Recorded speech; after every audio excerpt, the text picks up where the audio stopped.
I'm going to listen to Iron and Wine, Light Verse. I'm a big fan of Iron and Wine, been with them on the whole journey. The first couple of albums were especially brilliant in my eyes. Since then, like them but not love them, and I'm afraid this is probably the same, but great. Track 1, You Never Know. It's like meeting an old friend in a pub. It's nice to see them sounding, looking so well, if a little sad, but they're always a little bit sad if they're Iron and Wine.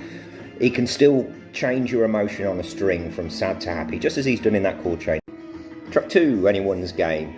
It's the effortless songwriting that you've got to love about him, like Simon and Garfunkel. You know, they just seem to write these songs that are so easy and lovely on the ear. This is a step up in tempo-wise, but great.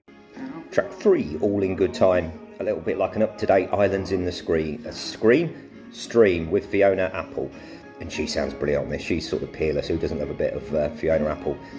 Karaoke classic. This should be a karaoke classic. Track 4, Cutting It Close.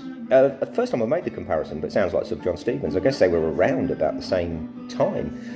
Whether they know each other or were an influence on each other, who knows? But I hope they were. They're both special. Sub John wins though. Track 5, Taken by Surprise, a real highlight for me. Maybe favourite track, maybe it's track 8. Just the beauty. His voice sounds absolutely incredible on this, as good as it's ever sounded. It's even got a lot of jazzy feel, but this is what he's good at.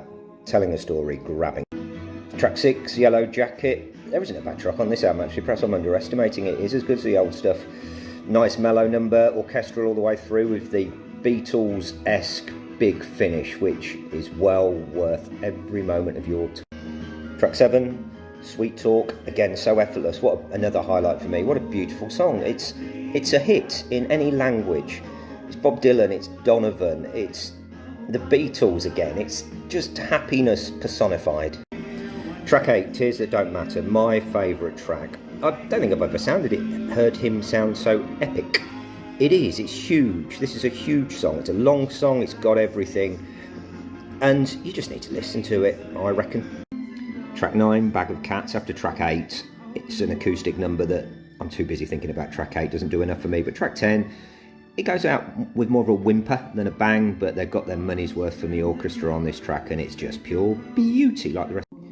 My overall review of Iron and Wine, Light Verse, is that it's as good as he's ever made. It really is a wonderful piece of music. The production values, the songwriting to die for, it's just a wonderful listen from beginning to end.